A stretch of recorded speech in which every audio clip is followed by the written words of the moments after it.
All right. All right. I'm gonna make us go live. And we are live. Good evening, Good Jasmine. evening. How are you? I am doing okay. I'm a little bit flustered, I will be honest, but always happy to hop on and talk more about public health things. And I know that this information, especially around doctors of public health, doctor of public DrPH, is important and not spoken about enough. So happy to be chatting with you. How are you doing?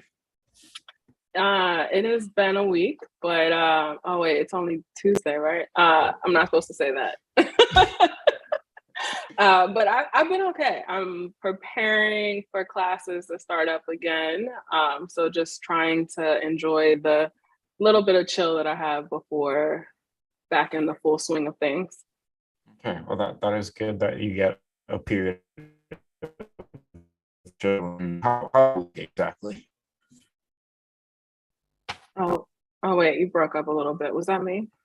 How does that work exactly? Oh, A break between classes and stuff, and is that common for like all DRPHs? so I think Hopkins is special in that we're on terms. I guess it's kind of like quarters if you think back to high school. And so you had like 4 quarters and then had your grades. But so we have 4 terms and then we have a summer institute and a winter institute. So I took classes in the summer institute and those classes ended July 15th-ish or something. And then I have been on a break until August 29th when the first term starts. So I think most schools are more traditional in the semester, like you have a semester.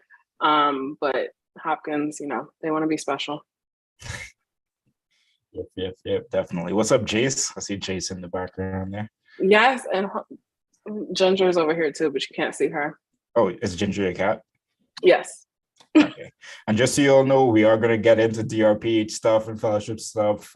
Drop where you're coming in from if you are watching this live or if you're watching this recording later on. Drop in the comments where you're listening from. Greatly appreciate you all tuning in to listen to us chat and to get more information around your doctor of public health. Be sure to subscribe if you have not as yet and follow both of us on Instagram. That is at Health Equity Jazz and at the PH Millennial. Yes. Follow us. Yeah, absolutely, absolutely.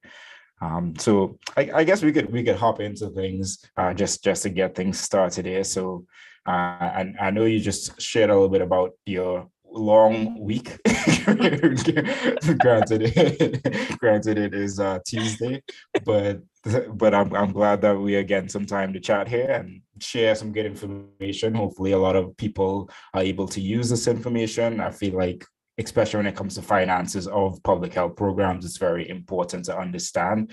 But before we even get into that, I wanted to check in on how the DrPH program is going so far. As you said, I think you recently finished one class. So how has the program been?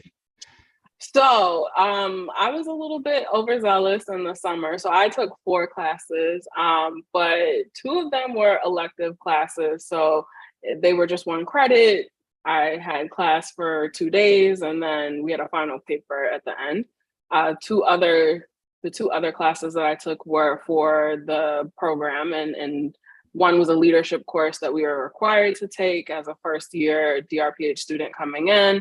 And then another was in effective media and how to give interviews and ask questions in public health settings. So very fitting. Um, but it was good. I think I really, really loved my electives. The other courses, I, of course, caused some good trouble in saying that things were a little bit too white for me. But that's par for the course and who I am and kind of what I bring to the table.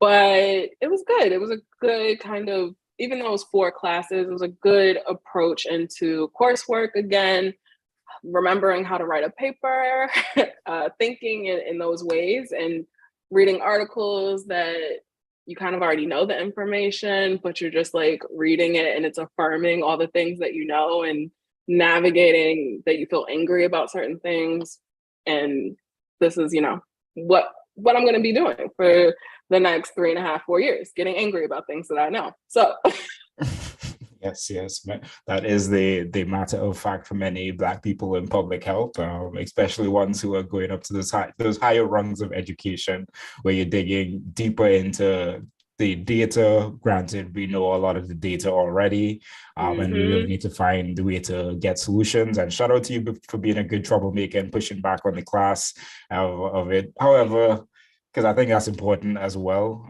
I feel like it has to go both ways, and sometimes institutions move a lot slower than us and what we need for health equity and things like that. So we appreciate you doing that. Awesome. And then give us a little recap of the DrPH program you're in, why you decided to do a DrPH program, and then we'll get more into the fellowship and finances and other things like that. Yeah, so if you didn't attend our first live, you should go back and watch it, because we talked a lot about my application process and writing my statement of purpose and all those things. But I am a student at Johns Hopkins University. In the application process, applied to both George Washington and Johns Hopkins. I was accepted into both. And I made a decision for Hopkins even before I got the Bloomberg Fellowship. So I think that's kind of where we left off. I want to say last time I couldn't say I had the Bloomberg Fellowship.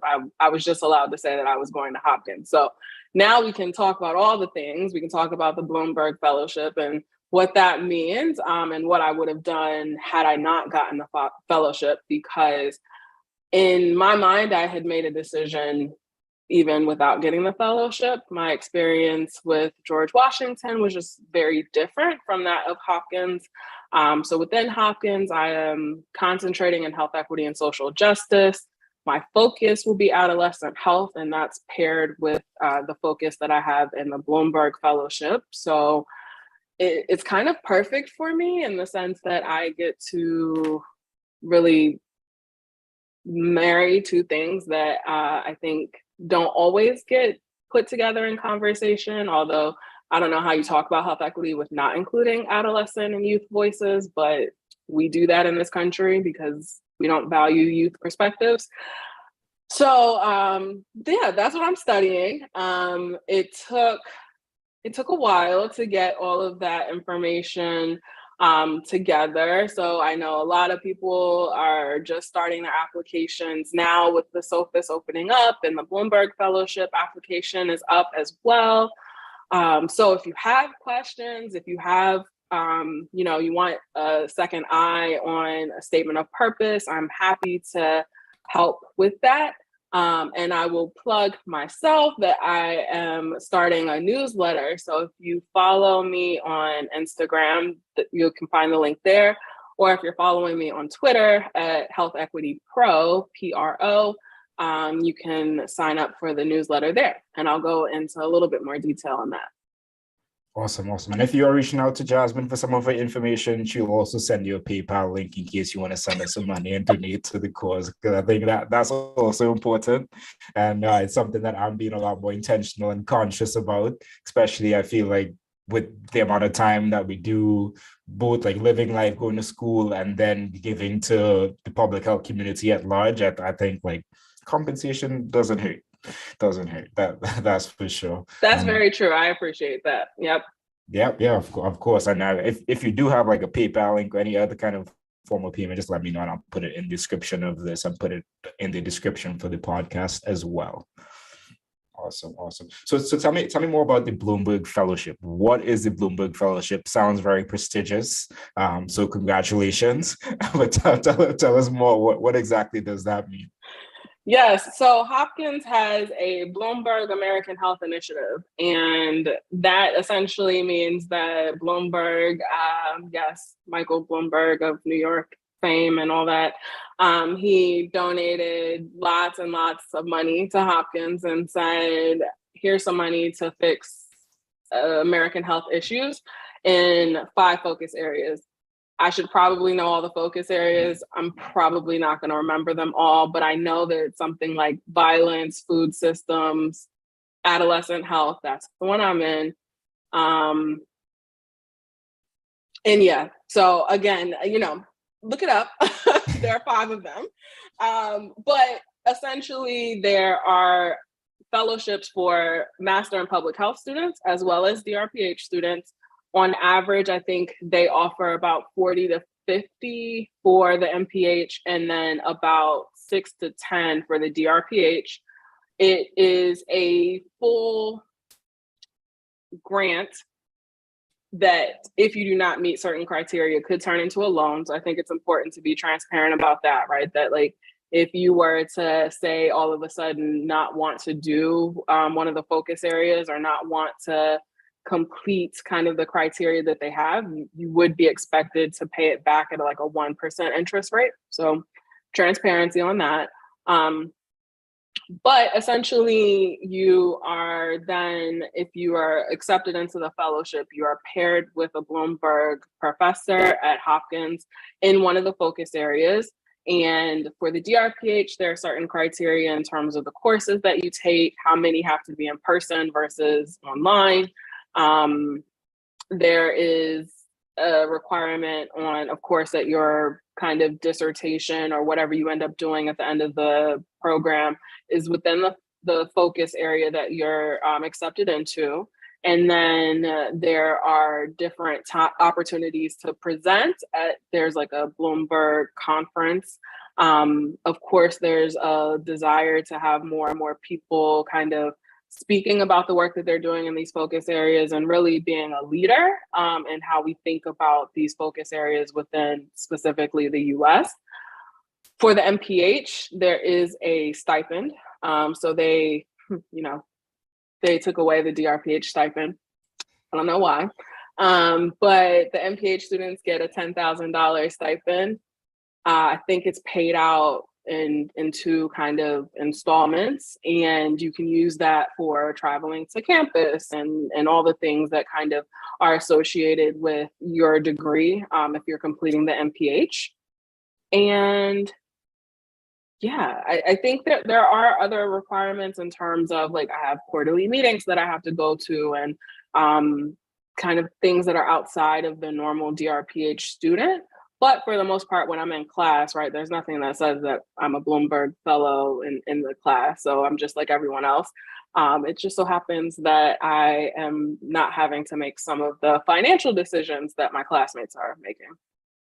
Okay, and that makes a lot of sense. That's great information, very helpful for me. Shout out to Michael Bloomberg for doing that. I think it's important that we do have people that are being able to fund public health initiatives. I think we need more of that, and helping more equitably, I would hope at least, get more people like yourselves into these kind of places and spaces, and getting the education and exposure and experiences that you really need to become the best public health professional and most effective that you can be going into the future and into the workforce, well, continuing going into the workforce, because you currently work as well.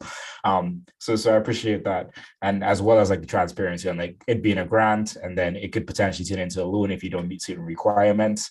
So yeah, I appreciate that. Okay, so everyone be sure to like this. I know there are 5 people watching this right now. Like it, share it. Hi. Yeah, hi everyone.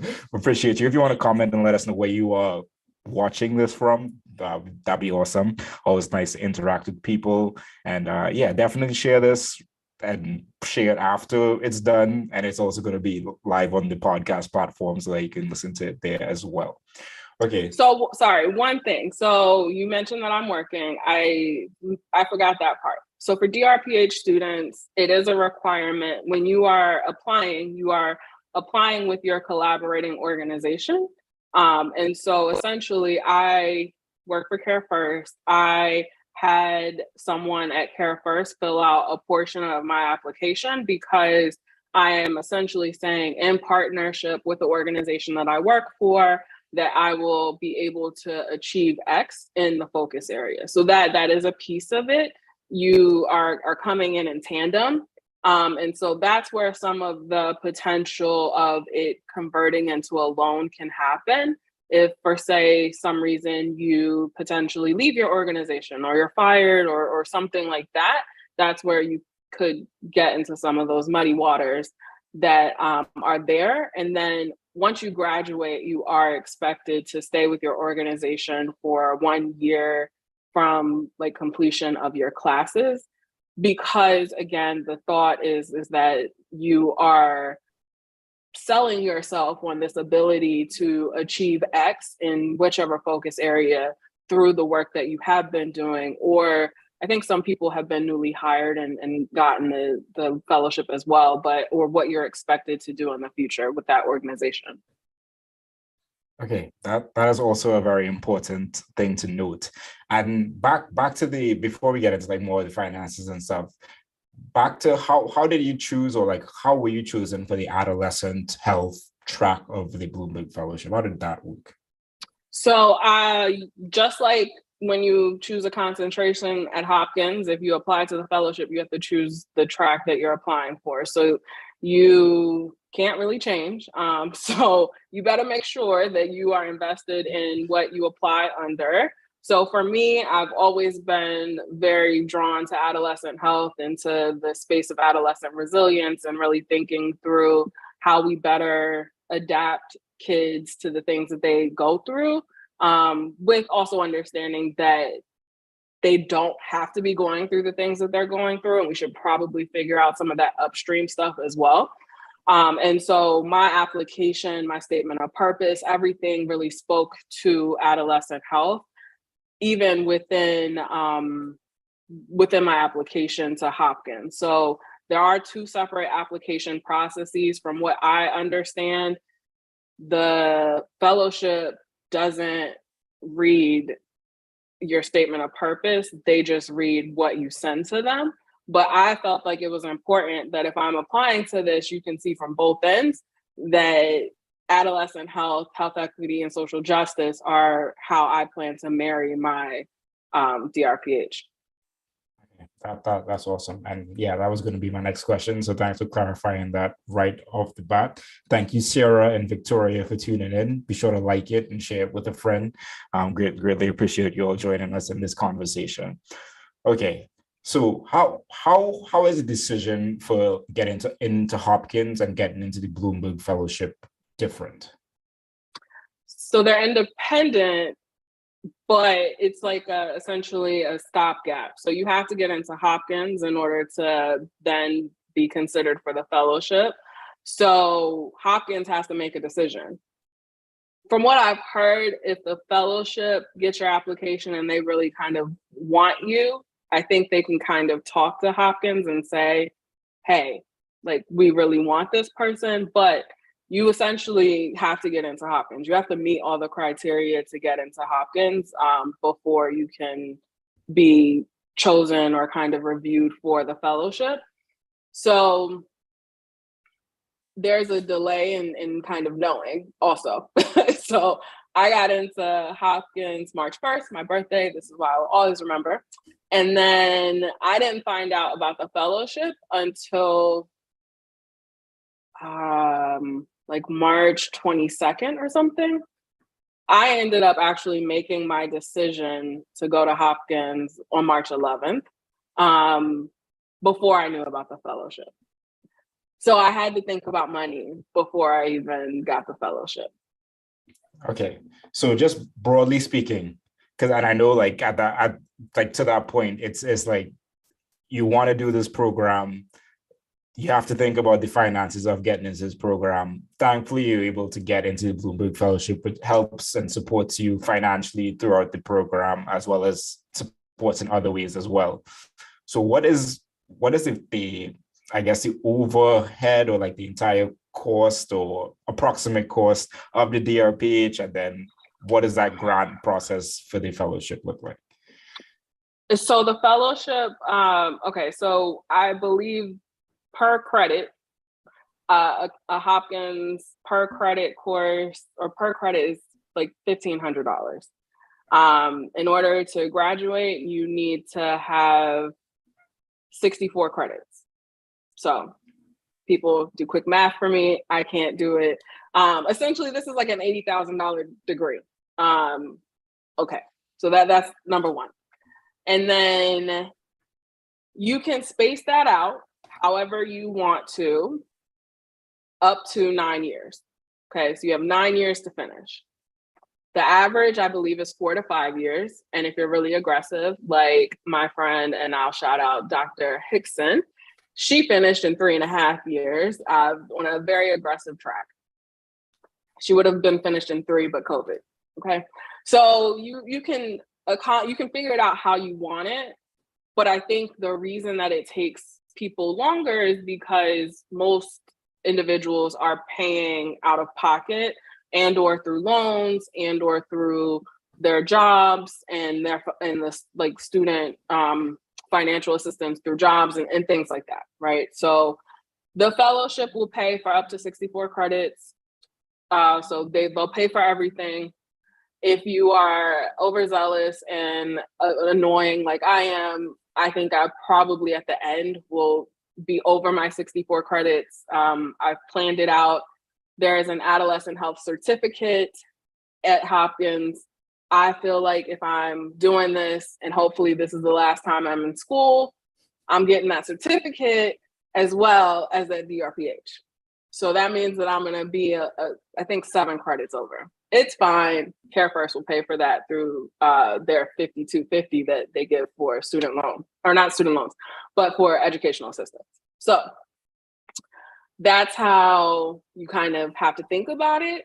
And for people that are paying out of pocket, right, you could say, I'll take 1 course a term. Remember, we're on term. So you could say, I'll take 1 course a term, average about 3 credits a term. So about $4,500 every 8 weeks.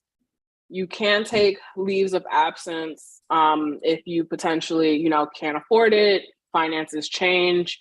I can't remember how many you're allowed to take, but you can essentially say, I'm not going to take a class this term. The institutes during the summer and winter are not required, so you can take a break. You don't have to pay for things then. It's a lot of money, but I think there are ways that you can kind of make it fit your budget and kind of what you're willing to do. And to that point exactly, I know that there was the consideration, you had the thought process of, okay, I'm going to this school, and that was without the financing and from the fellowship in place. So how were you thinking about that had you not gotten the fellowship? So, like I said, CareFirst, like most organizations, offer educational assistance. It's really kind of like it's a write-off for them. It's like a federal kind of situation where I think you can get up to $5,250 per year within your organization. There's usually some requirement that you'll stay for a certain period of time, right? So again, read all the fine print for those things.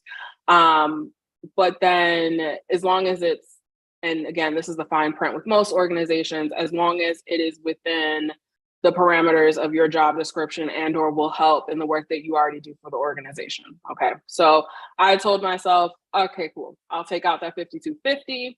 That will give me about 1 course. I will space this out, right? Thankfully, HEJ has some work and I've been able to contract. So that's a little additional stream of income. And I said, okay, well, if I reach this mark in terms of additional income outside of my position with CareFirst, then I would allocate a certain amount of that also towards my education. I figured in my head I would pay for a year and then reassess, because there is another full kind of ride scholarship given through Robert Wood Johnson Foundation. Love them. They have the Health Policy Scholars Research Program, something like that. Google like RWJF and Health Scholars, and it'll come up. But that is offered to doctoral students in their 2nd year of a program. So I told myself that if I wasn't going to get the fellowship, then I was going to pay for a year, apply for this fellowship or the scholarship program through RWJF, And I was going to get that, right? Like, you have to kind of at this point tell the university it's going to bring you one of these. We're not taking out student loans. I refused in my mind to take out student loans. And I would say if I hadn't literally had to take out loans for my entire MPH, I might have been in a different mindset. But I had already paid out and taken out too many loans for my master's. So it wasn't in my mind to even think about that for a doctorate. And I know people that have gotten the RWJF scholarship. So that is also like a really great thing to think about. If you apply, don't get into the fellowship. It's not tied to a school. So you can apply to that for any school that you're in, as long as you're focused in, and they have broad kind of descriptions around health policy, health equity, social sciences, anything that's advancing the culture of health under RWJF. So that was what I thought about.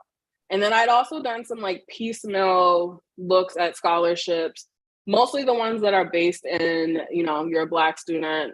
So the Congressional Black Caucus, I had gotten scholarships through them for my master's program. So they also have additional funding opportunities. And I think at that point, really pinpointing affinity scholarships that are going to be smaller. But, you know, if you just keep applying to a few of them, right, like that's 1 or 2 courses that you're getting paid for. So I would have done a piecemeal approach to it. And I kind of made that decision prior to even getting the fellowship.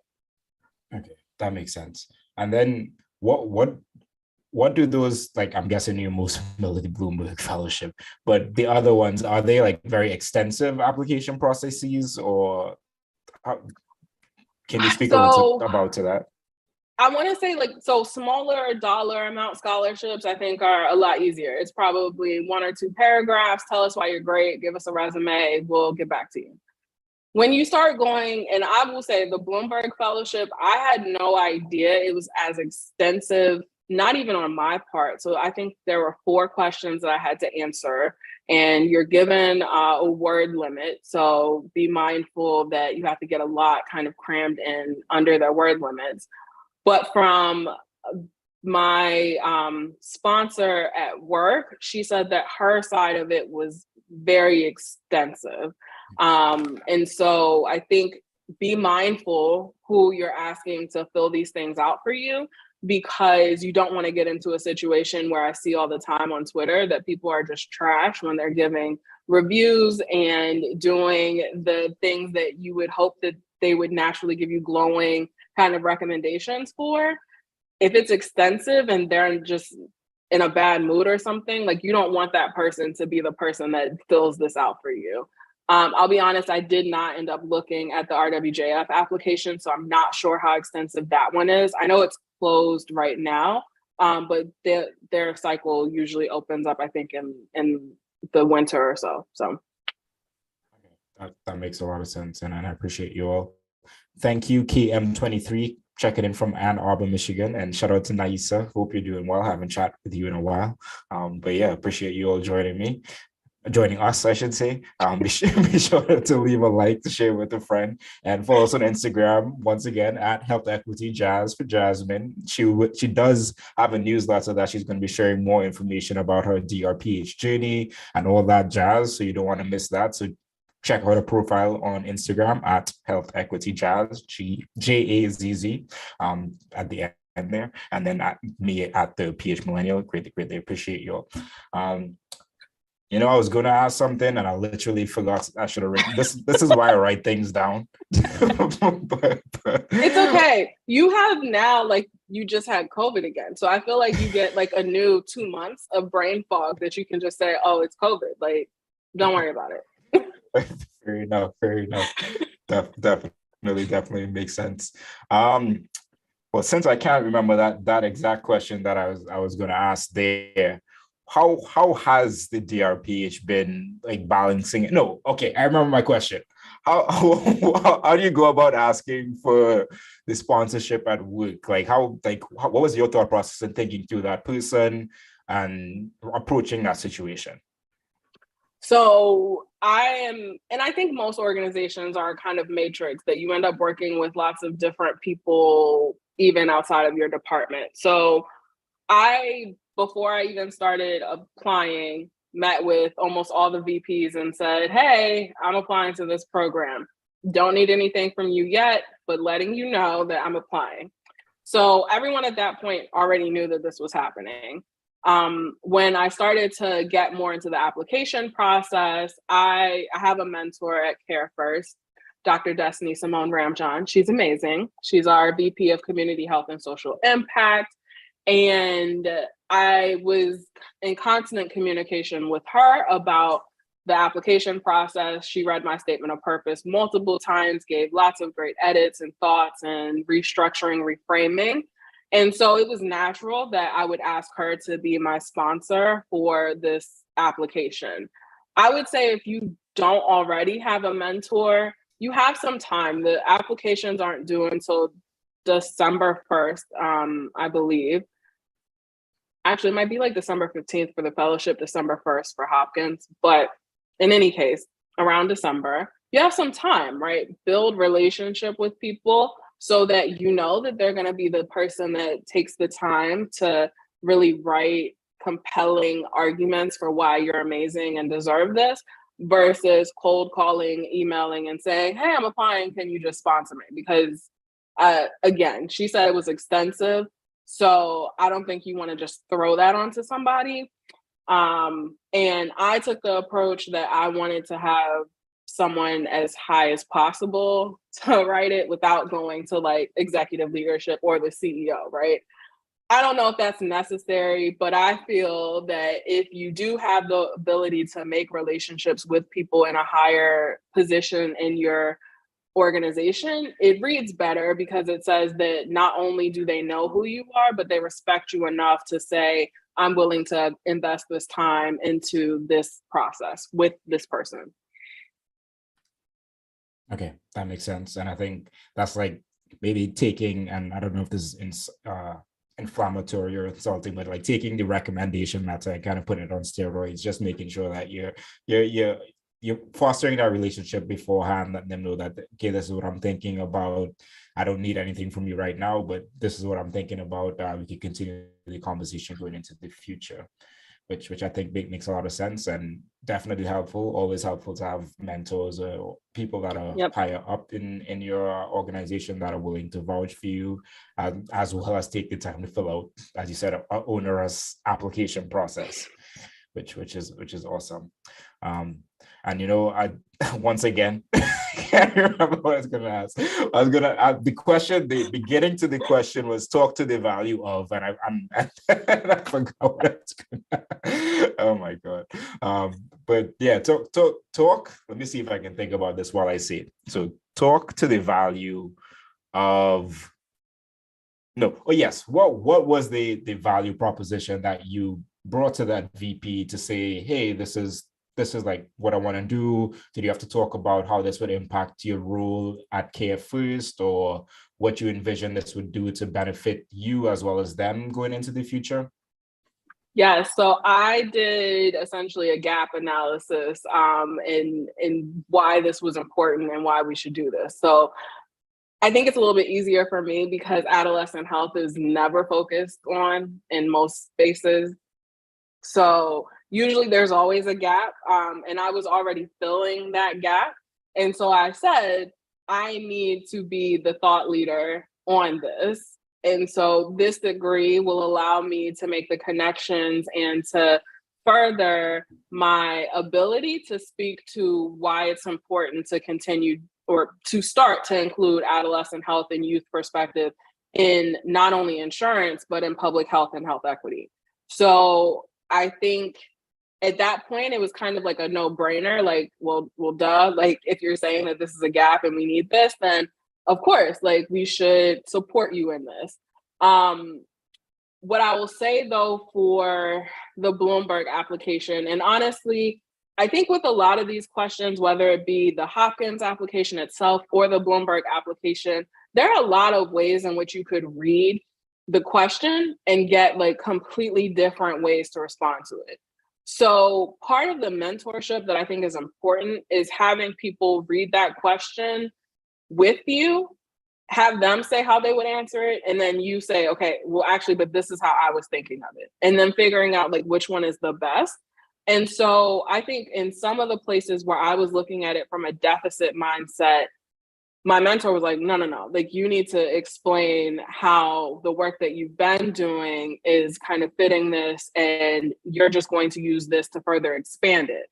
Not saying that, oh, we're not doing this, and like essentially I need this degree in order for us to start doing it. And so the questions are,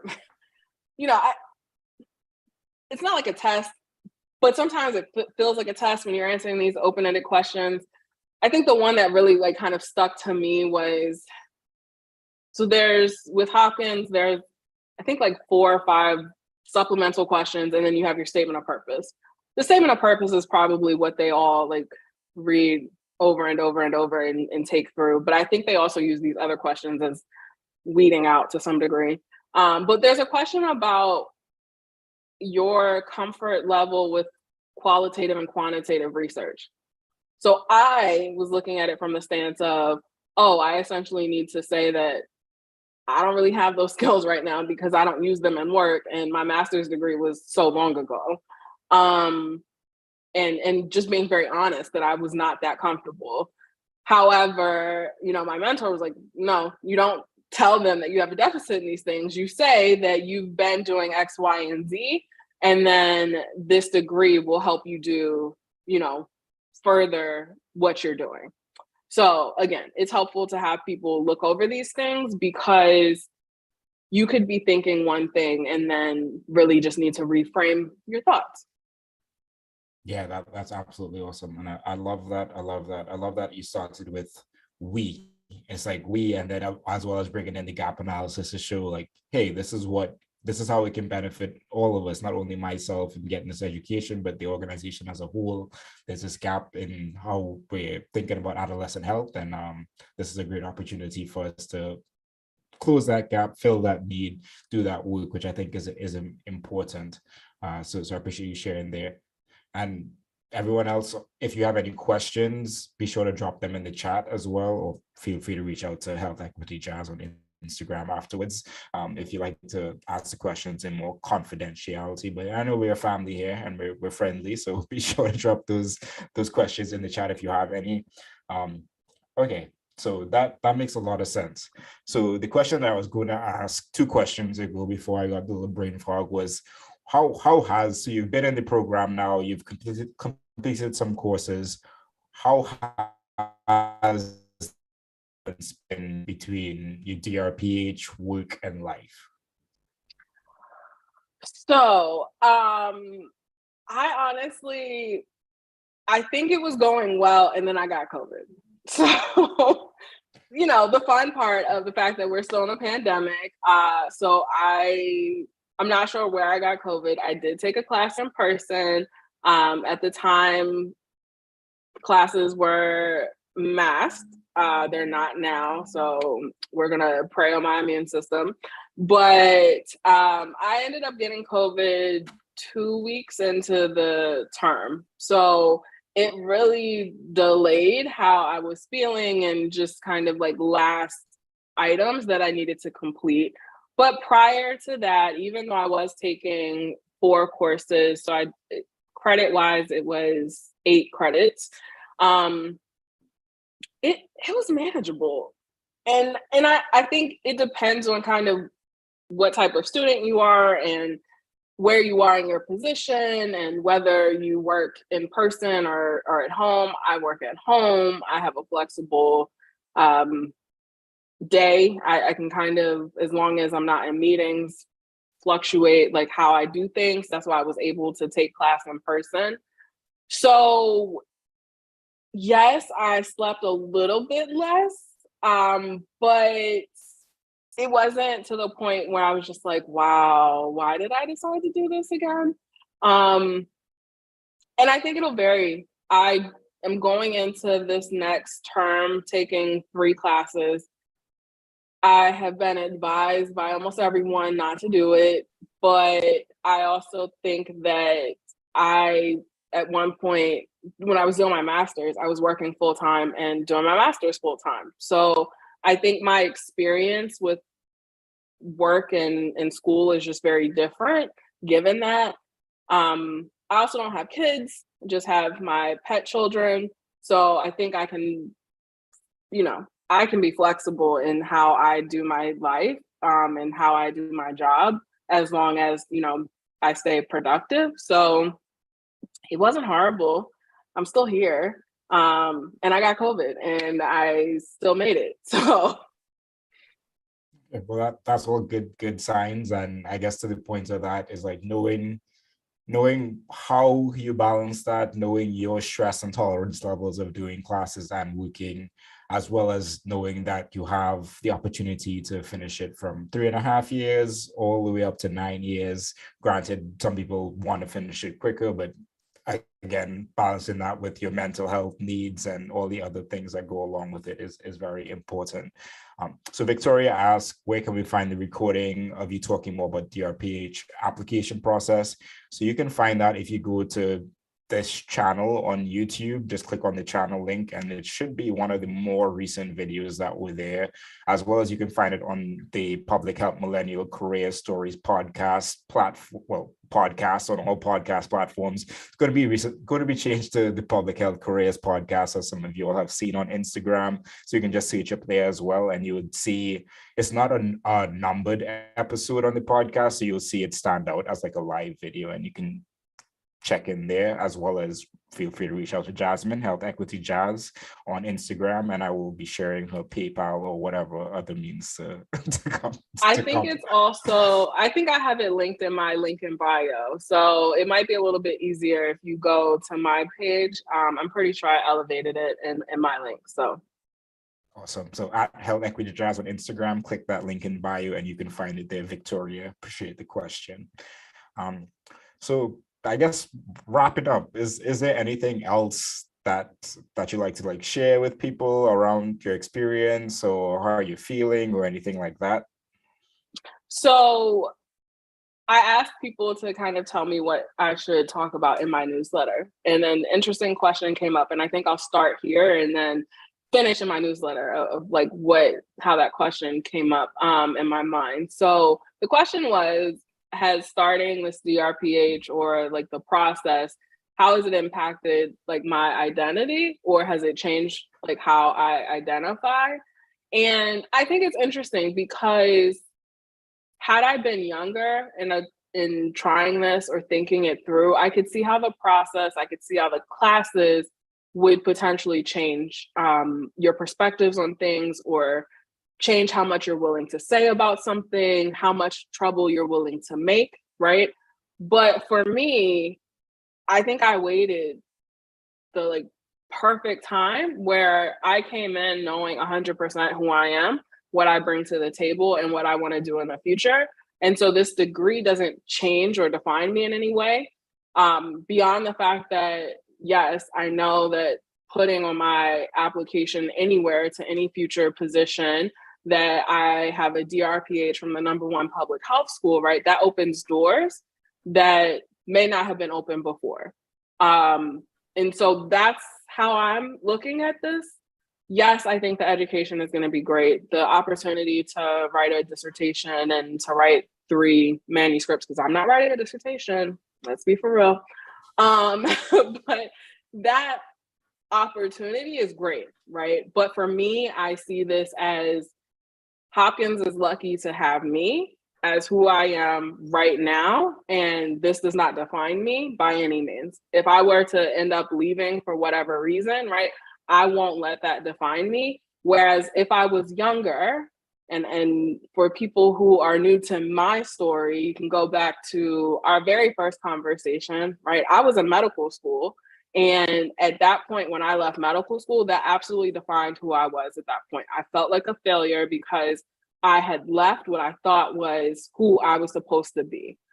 But I know now who I am. And so it doesn't matter. This degree is another degree. It's another piece of paper that I will probably have. And I will probably make everyone call me Dr. Health Equity Jazz. But at the end of the day, if it doesn't happen for whatever reason, because, we make plans and God laughs, I'll be fine because I know who I am and what I'm meant to do. So I think I might write a little bit more about that in the newsletter and kind of explain how you get to that point. But I thought it was an interesting question, and I appreciate the opportunity to kind of think through it as I will probably write about it later.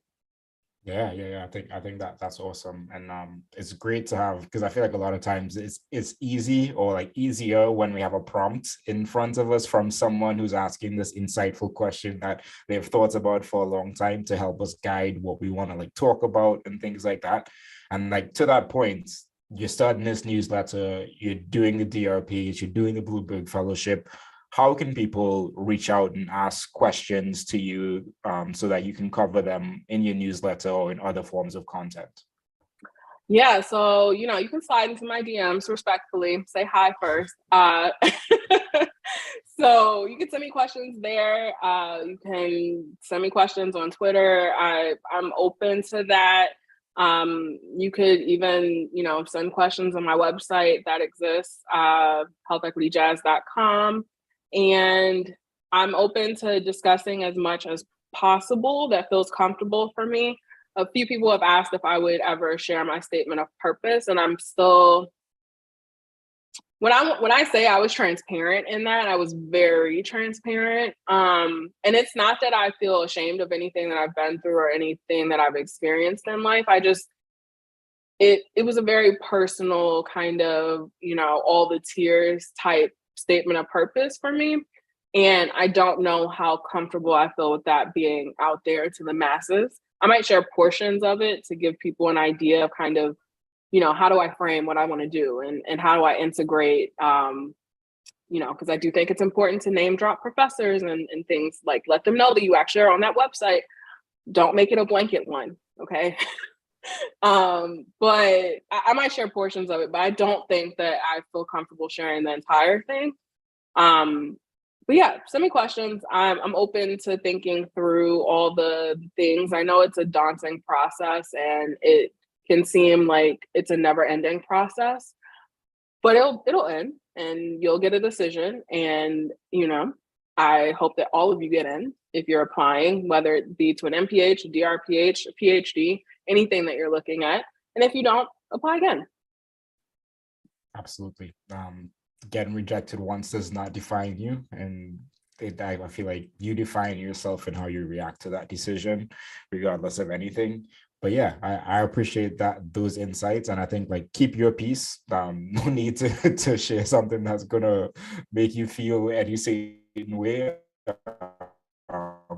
So as much as you like, or as little as you like, I would definitely appreciate that.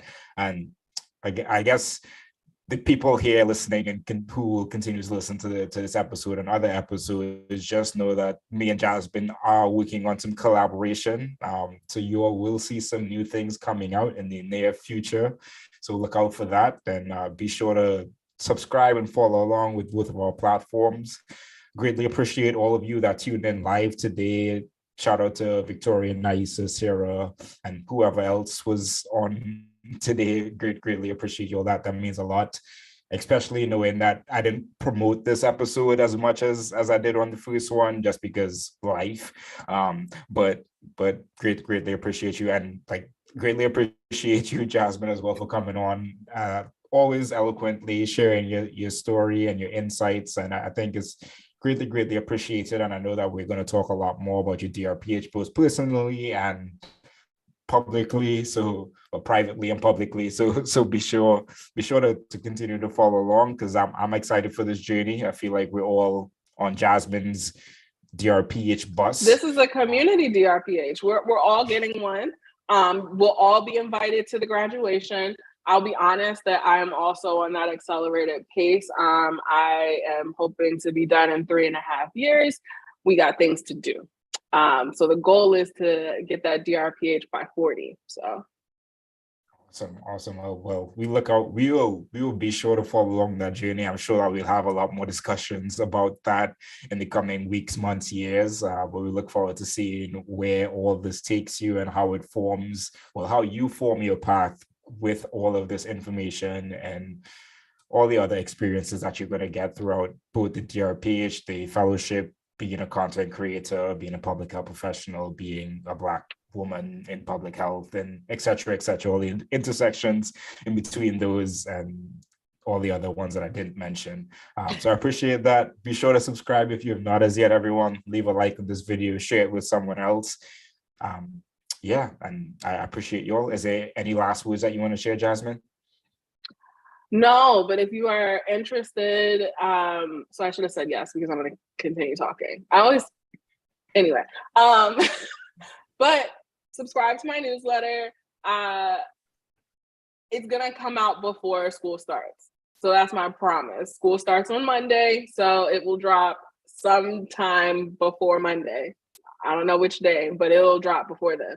And so you'll get a sneak peek into my grades thus far because I'm waiting on a couple of grades, and I'll let you know about my classes, and I'll show you some evidence of how I made some good trouble. So awesome. We always love the good trouble. We need more people making good trouble. So you keep that up, keep putting pressure on the system. Let's push it forward. Let's get to more equitable places and health and public health and everything in between. Greatly appreciate you and all that you're doing.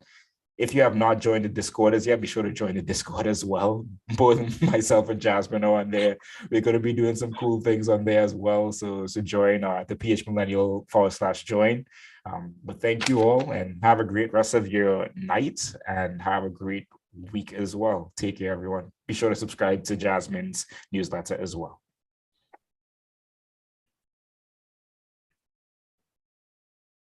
Awesome.